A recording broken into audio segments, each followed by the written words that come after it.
Gostaria muito de ter saído antes, muito de ter saído no meio do ano, assim, porque descobri que ele já estava flertando com o golpe, já no primeiro ano de governo. No primeiro No ano? primeiro ano, por conta da má relação com a Câmara, Mas flertando como, assim? flertando já com um documento, um rascunho pronto, para, se precisar, chamar o artigo 142. Eu não sei se você se lembra, em 2019, começou nas redes sociais a falar muito do 142. Ah, Lembro. 142, vamos chamar 142? Já Sim. era o Acho que gabinete do inclusive em ódio. manifestação já tinha isso. Sim, era o gabinete do ódio já trabalhando na cabeça das pessoas e com robôs para convencer as pessoas a acharem que o 142 seria uma boa ideia.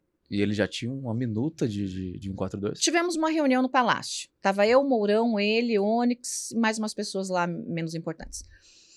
Muito bem. Quando terminou a reunião, o Onyx e o Bolsonaro foram conversar num canto, eu e o Mourão fomos conversar no outro canto. E eu provoquei o Mourão. Falei, Mourão, essa loucura aí de 142? Falou, loucura não, Joyce. Já tem um papel ali na mesa do presidente. É só assinar. No primeiro ano de No governo já primeiro tinha uma ano minuta de de golpe. governo. No primeiro ano de governo. E por que o Aquilo. Mourão ou você não denunciaram isso? Não, calma. Você acha que eu não me denunciar? Denunciei. Denunciei. Saí dali assim, com a espinha arrepiada, liguei pro Toffoli, que era o presidente do Supremo na época. Uhum. Falei, Toffoli, eu tenho um assunto muito sério, preciso falar com você. Tá bom, venha na minha casa amanhã. Fui na casa dele. Parecia cena de filme, assim, som alto, para não ter gravação, aquela coisa toda. Eu contei para ele o que aconteceu. Falei, ó, a informação é essa, veja o que você faz com essa informação. O que ele fez, eu não sei. O fato é que passaram-se os próximos meses e o Jair baixou a bola e, ao mesmo tempo, ficou próximo do Toffoli. Foi, até que o jogo do Palmeiras. Ficaram Foi. amiguinhos, tal. Então, eu não sei se o Toffoli usou isso, chamou ele, ou o que ele fez, mas eu Uhum. não tinha para quem recorrer em instância maior do que o Supremo. O Supremo Uhum. era a instância maior. Eu ia fazer o quê? Uhum. Denunciar a polícia? Que prova que eu tinha? Nenhuma. Né? Não tinha prova nenhuma. Eu tinha a palavra do Mourão, que, como frouxo que é, mais um general frouxo. Você chegou a Ele, conversar com ele sobre isso, com o Mourão? eu conversei naquele momento. Naquele momento. Depois disso, eu dei uma entrevista falando a verdade. Ele Uhum. disse: não, essa conversa nunca aconteceu. Claro que aconteceu. Né? Só que se ele abrir a boca, ele também vai parar direto lá no inquérito, né, Uhum. da trama golpista. Uhum. Né? Mas o Mourão sabia disso e era um grande apoiador disso.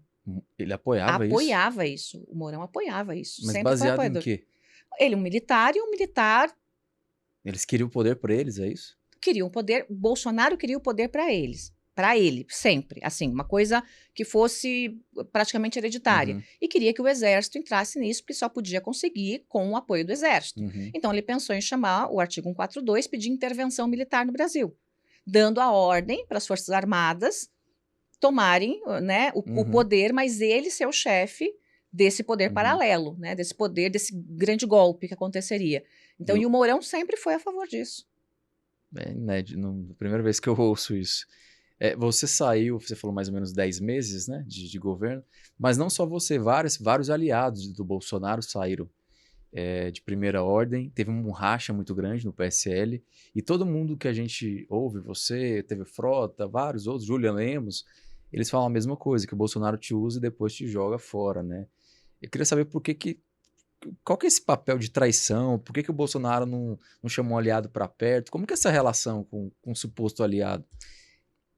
Ele usa as pessoas mesmo, assim, ele usa, né? Então, assim, no caso ainda do Julian e do Frota, eles tentaram muito se reaproximar. Eu rompi definitivamente, Uhum. virei líder do PSL e líder da oposição, uma oposição de direita. Uhum. Então, assim, era uma loucura, porque metade do PSL era totalmente puxa-saco do Bolsonaro, militar, aquela coisa toda, e eu lá fazendo as grandes críticas ao Bolsonaro na Sim. tribuna, dia sim, dia também, né? Então, era uma coisa muito louca, assim. Mas eu saí da liderança do partido direto para da liderança do governo direto para a liderança do partido. Por que isso aconteceu? Porque quando eu saí da liderança do governo, o Bolsonaro começou um movimento para tomar o PSL para o Eduardo Bolsonaro, que tinha ficado sem a Comissão de Relações Exteriores, sem o cargo de embaixador. Uhum. É verdade. Né? Queria o meu apoio também, eu não dei apoio. Imagina, não tem condição uma coisa daquela, né? E aí o Bolsonaro começou a chamar os deputados do PSL e oferecer emenda. Oferecer emenda para um, para outro, para assinarem uma lista a favor do Eduardo Bolsonaro ser líder. Quem tem mais voto, vira líder. Essa é a questão. E um monte de gente foi assinando. Só que um desses deputados me contou. E eu comecei a fazer um movimento contrário. Chamei, na época, o Bivar e falei, ó, tá acontecendo isso, isso, isso, isso. Quem são os nossos deputados de confiança? Ah, esse. Fomos chamando. Convencemos, pegamos uma lista com a maioria, derrotamos o Bolsonaro e o Eduardo, e eu virei líder nesse momento do PSL, né? Com o microfone na mão, fazendo uma oposição dura, uma oposição de direita, mas fazendo uma oposição dura ao Bolsonaro. Então, eu tinha voz. O restante tentou muito se reaproximar, o Julian tentou muito se reaproximar, o Frota tentou muito se reaproximar, sei lá, parece que era uma paixão pelo Bolsonaro, uma coisa meio cega, sabe? E ele ia chutando, chutando. Eu, assim, não levo chute duas vezes. Eu não levo chute duas vezes. Assim, a pessoa que me dá um tapa, ela não vai ter a possibilidade de me bater a segunda vez. Ou ela vai estar sem mão, ou eu vou estar bem longe dali. Então, não tem possibilidade, né? E aí o Júlio acabou se afastando no momento em que realmente não tinha mais nenhum canal de comunicação, o Bolsonaro excluiu ele completamente.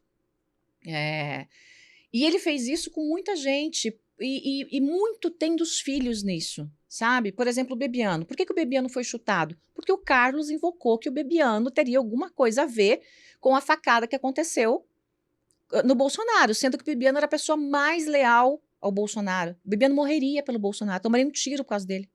E qual seria o sentido dele estar envolvido nisso? Nenhum. Mas o Carlos é louco. Louco com todo o sentido que essa palavra tem. O Eduardo implicou com o Bebiano. E comigo, né, a briga já foi desde sempre.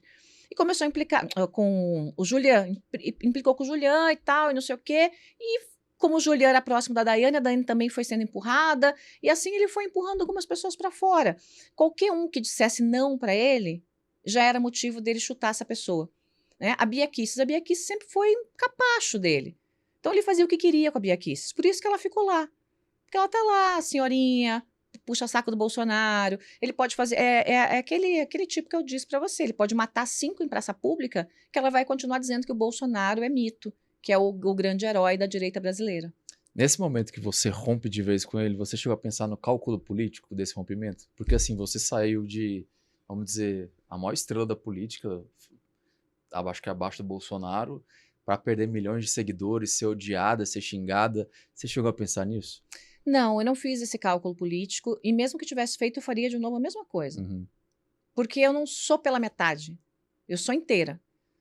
Então, quando eu estou numa coisa, eu estou inteira numa coisa. Eu não faço nada pela metade, eu não dobro a minha espinha, eu não sou subjugada e não me deixo subjugar. Então, para ser aquele capacho lá que aqueles deputados são do Bolsonaro, jamais, nunca. Eu perdi empregos em grandes áreas de comunicação porque tentaram me obrigar a falar o que eu não acredito. Eu não fico.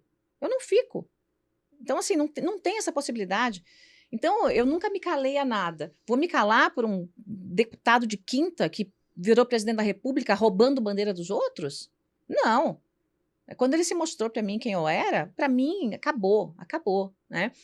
E o cálculo, essa coisa da política aconteceu comigo porque eles fizeram uma campanha de 3 anos usando o gabinete do ódio e os robôs para me massacrarem dia sim, dia também. Né? 2 universidades, uma universidade e um instituto de pesquisa fizeram pesquisas e mostraram que eu fui a pessoa, entre homem, mulher, artista, a pessoa mais atacada das redes sociais de todos os tempos durante 3 anos consecutivos. E como que você lidou, assim, psicologicamente com isso? Não é fácil, né? Dizer que é fácil, assim, as pessoas te xingando, te agredindo, fazendo montagens. Porque a gente estava falando ali fora, né? O PT te odeia, o bolsonarismo também te odeia. É muita que bom, gente. Isso mostra que eu sou uma pessoa realmente decente. Né? Se o PT me odeia e se o bolsonarismo me odeia, isso quer dizer que eu sou uma pessoa decente, inteligente, poderosa, porque com essa gente eu não quero nada. Mas tem 60% da população que gosta de mim. Então, essa população que agora está vindo, gente que me seguia, voltou a seguir pedindo perdão. Desculpa, já te julguei mal. Agora, tudo que você falou está acontecendo.